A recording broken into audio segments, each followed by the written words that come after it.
good news. We are hiring. If you're a web developer and are interested in joining our team, check out the careers section at lotuseaters.com and see if it's worth giving it a go. Now, in my 2 months here at the podcast of the Lotus Eaters, I have often spoken of the dangers of ideological thinking. I think that the problem with ideological thinking is that we are frequently led to view things in terms of what we are afraid to see or in terms that fit our preferred narratives. And I think that, there's a distinction to be drawn between having a bias on the one hand and refusing to accept what literally stares us in the face on the other hand. Okay. And I think that this is what we are looking at when we are considering the coverage that the Tyree Nichols unfortunate death has received. So, of course, we covered the Tyree Nichols thing yesterday. Yes. So we've sort of done the reaction to the event, but this is going to be more look at the sort of the philosophy behind it. Yes, Harry did a wonderful job yesterday in explaining the details of the case. We're going to focus more on the ideological coverage that it has received. Now, speaking of ideologies, why not visit a website and check the latest video of our premium podcast called The Evil Origins of Feminism, where Connor and Carl are talking about Simone de Beauvoir's feminist Bible, The Second Sex. Now, for only £5 a month, you can have access to all our premium content, and you can see our wonderful discussions there. Okay, now back to our case. So, as we said, we have footage of Tyree Nichols being forcefully detained and being hit. And he was hit after he was detained. Yeah, so I watched the footage after seeing the segment yesterday, and it does look pretty bad, I've got to say. So, they put him over for dangerous driving. Apparently, we didn't get to see the dangerous driving. They were, I think, unnecessarily rough with him, and I can understand why he got spooked, because they were sort of a little bit out of control. But he gets up and he runs, and I think that I wouldn't have run myself, but it's understandable why he did. Yeah. I can understand that reaction. And then apparently they catch up to him later, and that's when you get the second lot of footage. Yes, and they give him a beating that ultimately kills him. And at no point during that fight does he fight back in any way. I think it is clear to see that they did hold him captive, and they kept beating him. Yeah. And I think that, and I'm not a lawyer, I'm going to stress this again, and, take that with a pinch of salt. But I think that the job of the police is not to hit those who are already captive. Yeah, I don't think you need to be a lawyer to say that what we saw appears to be very wrong, yeah. Yes. So the thing is, unfortunately, Tyree Nichols died 3 days afterwards. He was hit on January the 7th, and he died on the 10th of January in the hospital. So I want to say that it's really interesting to watch how events like that get portrayed and how everyone rushes in to explain them. Because, people do not like to have this gap in their understanding. We have the need to somehow give an account for what happened. Let us watch the next video. I got a message today for some white people. If we have white people listening, paying attention, I wouldn't mind if you would do this with me. We rub our chests, we find our heartbeat, and we say, we did this. We did this. White supremacy did this. I'm talking about Tyree Nichols. The police didn't do this. The Memphis Police Department didn't do this. White supremacy did this. No, I have no idea what she's talking about. I think that this is how strong a hold the cult of white guilt has over some people. Yeah. We literally have footage of 5 black police officers. Beating Tyree Nichols, and she makes a TikTok video out of this. I find this narcissistic, I must say. Yeah, the goalposts do move a lot. When I was a young man, the first sort of case like this that I was properly aware of was the Rodney King case. That was back in 1992, where a man was beaten and killed by white police officers back then, and the message essentially was that if we had black police officers, this wouldn't happen.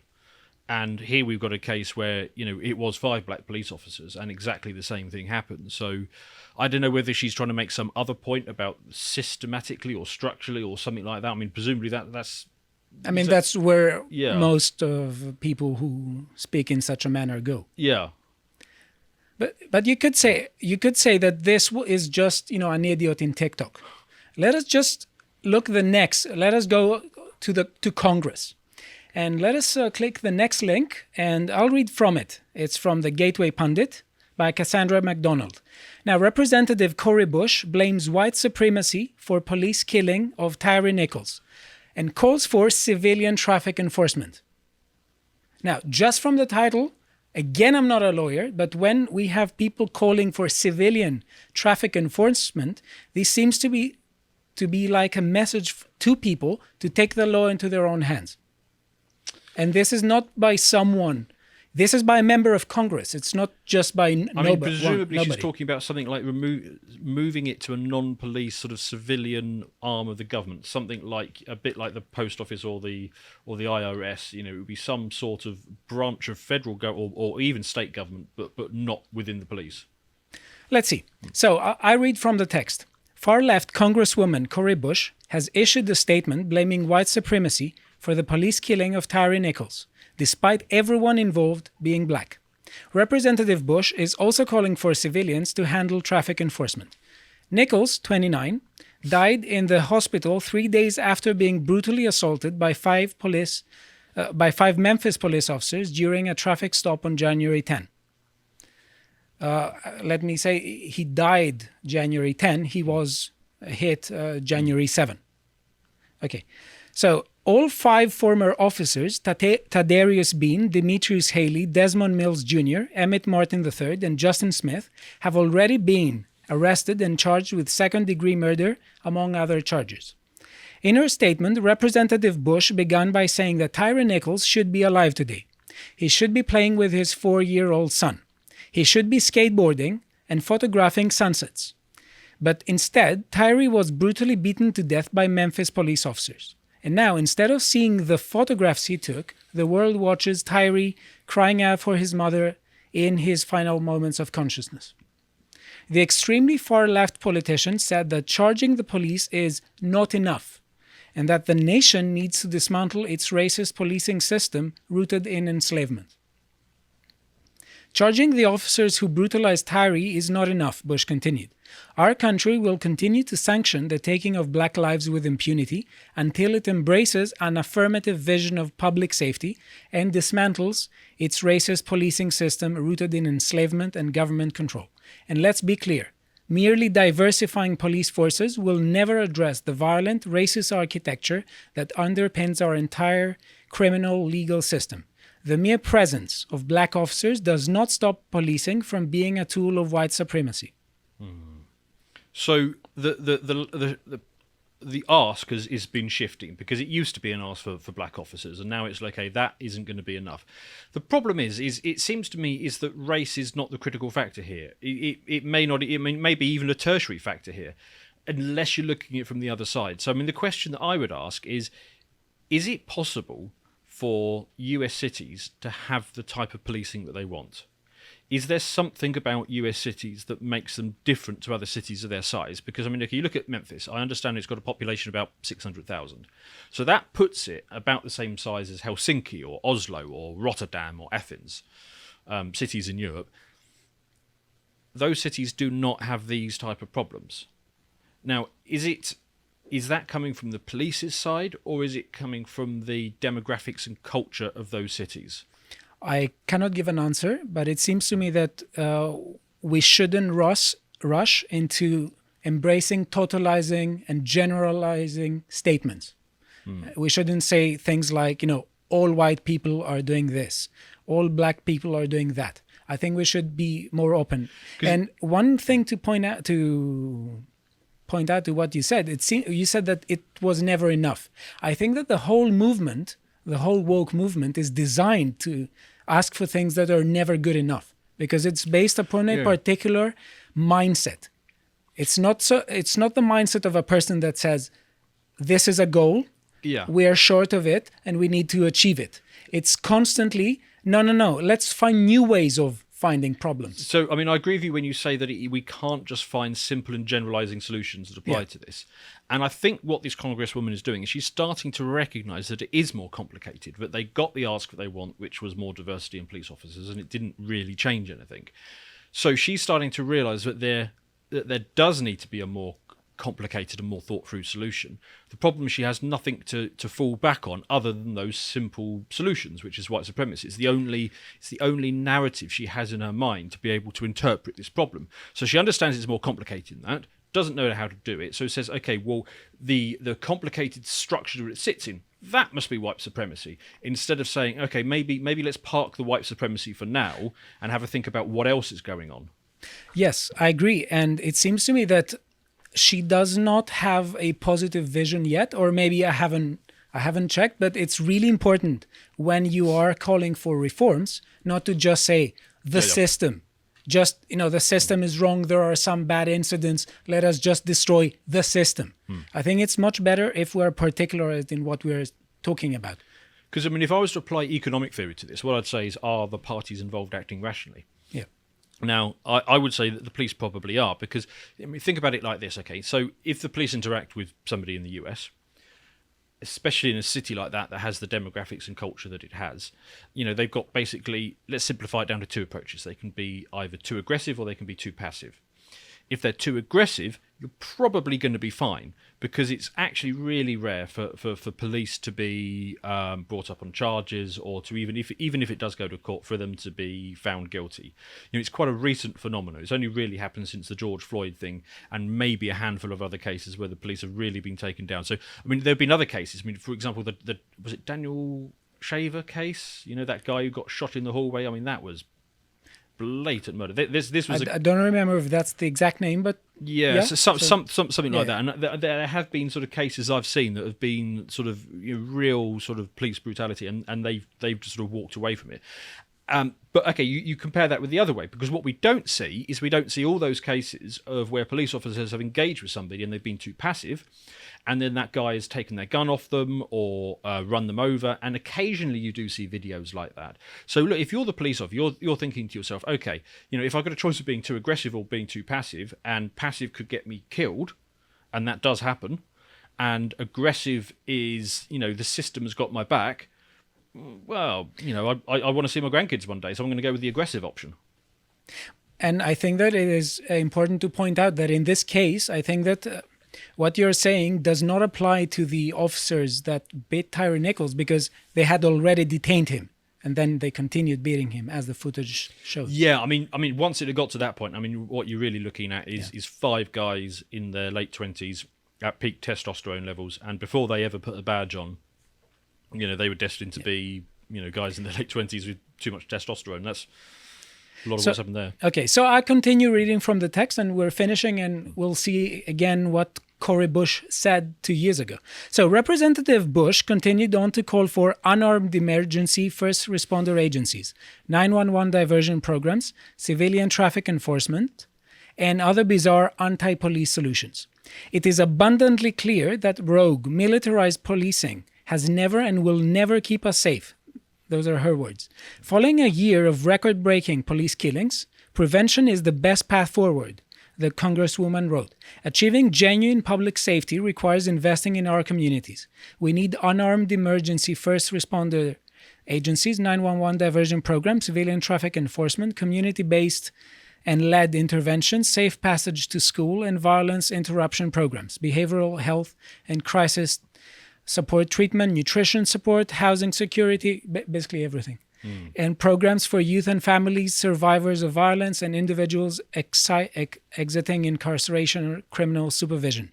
Towards the end of her statement, Representative Bush once again blamed the altar of white supremacy for 5 black men murdering another black man. And I will read towards the end. The Congresswoman concluded with a call to action to her fellow lawmakers, writing, "To my colleagues in Congress, how many more people have to die at the hands of police for you to join our push for an unequivocal, affirmative public safety agenda that saves lives?" Now, just so we do not forget, Cori Bush defended the defund the police position. Let us watch this video that shows what she said 2 years ago. I'm going to make sure I have security because I know I have had attempts on my life and I have too much work to do. There are too many people that need help right now for me to allow that. So if I end up spending $200,000, if I spend $10 more on it, you know what? I get to be here to do the work. So suck it up, and defunding the police has to happen. We need to defund the police and put that money into social safety nets because we're trying to save lives. What other occupation can do work that's out of their scope and still be propped up to do work that's out of their scope? As a nurse, I can't be the surgeon too. You don't want me being your surgeon and I'm the nurse. At what point do we pay police to be social workers? No, we don't. How do they get to be social workers? So what I'm saying is you do your job.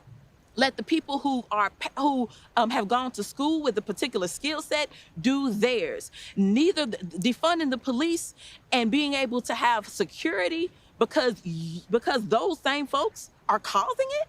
It's two totally different things. And this is my last point on this. If I have actual police officers who have threatened my life, tell me about that. Tell me that I don't need security. And let me just say this last thing. My security is not against communal violence. My security is not to keep me safe from the people of St. Louis. My security is to keep me safe from those racist attempts made against my life. So she defended the defund the police situation while paying $70,000 in private security. How does this strike you? Isn't that a double standard? Because it seems to me that this is entirely self-absorbed. Yeah, I mean, again, coming back to the risk profile thing, it feels like they don't want people to have their own guns, do they? I mean, they don't want people to be able to defend themselves. They want to increase the risk of being a police officer in terms of when you have an interaction with certain communities, as they say. So what it's going to do is it's going to effectively make the police not want to interact with those communities. I think that clearly when we don't have police supervision and when we don't have police, things get tougher.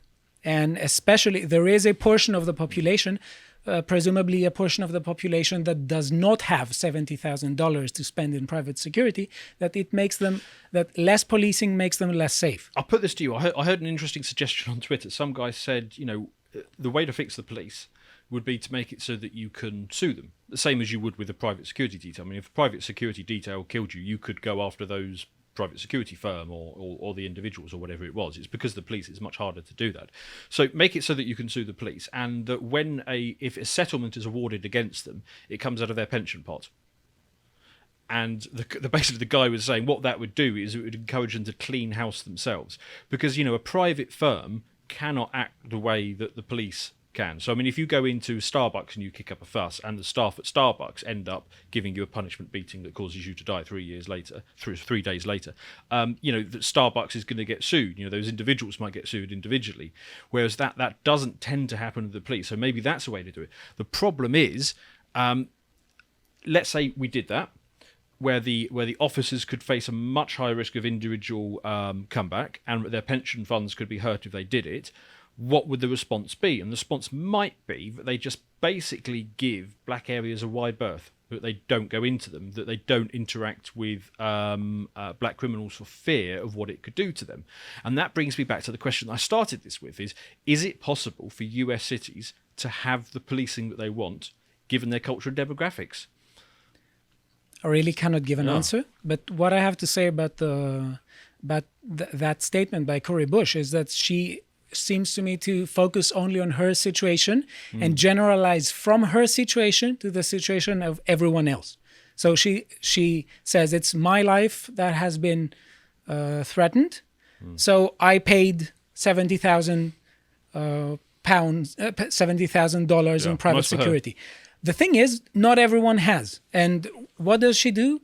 She says defund the police. I think that's a double standard here.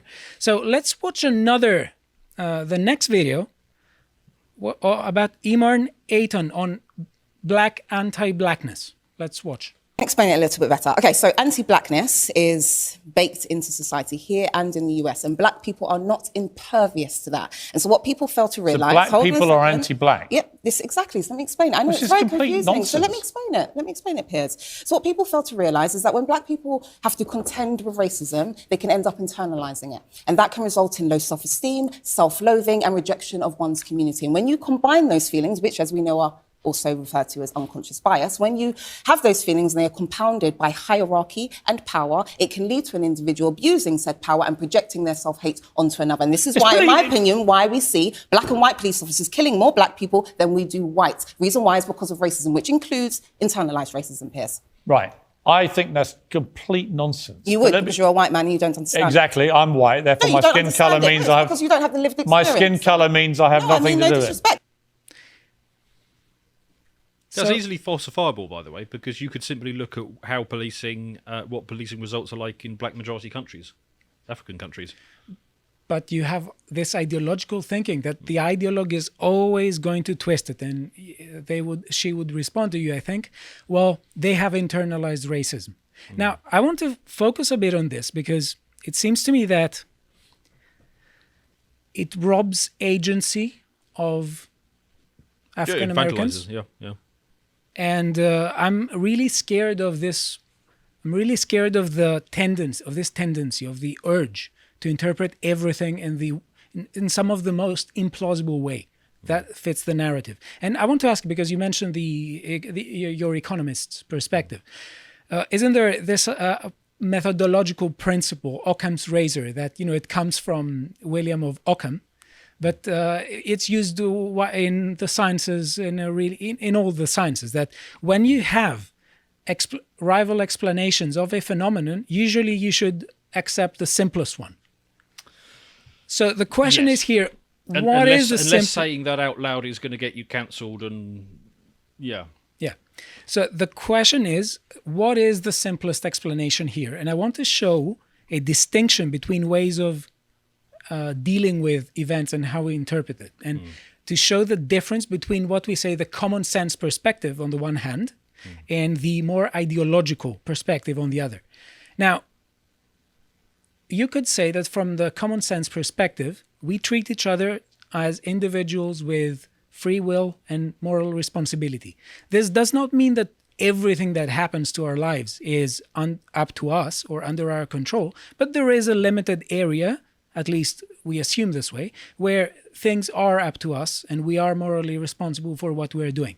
Now, if we think we have free will, we do think we have moral responsibility. And explanation of human action sometimes ends with, I just chose it. They chose to do bad things, or they did bad things and they did not choose to stop doing them. It's as simple as that. It's not sophisticated, but I think it's the common sense perspective.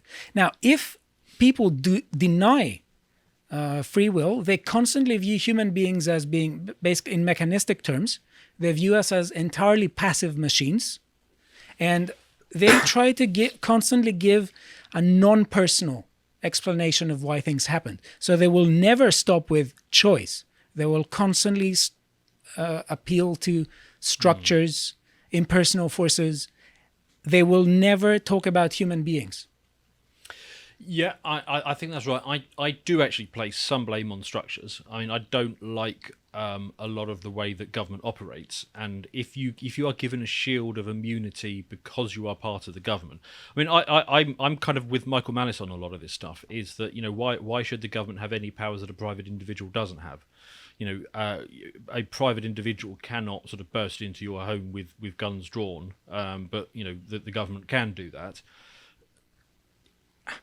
And if it gives them the shield of protection that for many decades has led to obvious wrongdoing going unpunished, I can see how structures have led to that, overlaid onto whatever demographic and cultural issues you have, and it is hard to see how it could go right.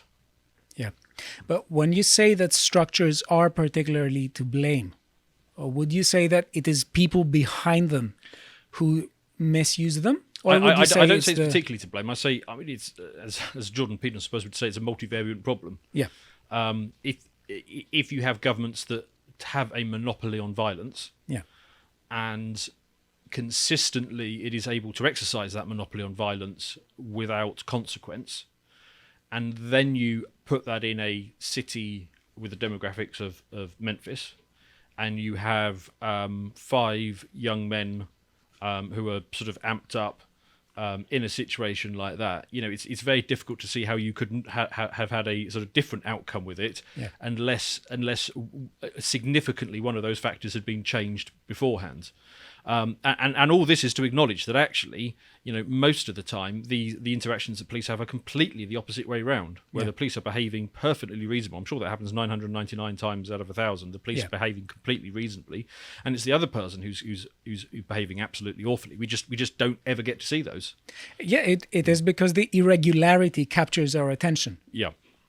Okay, so one thing I want to say about this is that it seems to me to show a deep contradiction in woke ideology, because if on the one hand woke ideologues are treating human beings as entirely passive, having no free will, and therefore having no moral responsibility, and we see this constantly when they try to interpret everything in terms of impersonal forces and structures. There is never a focus on the individual who chose to do this or that. But the problem is that when we go down this road, there is no room for moral responsibility, and we cannot explain how. Let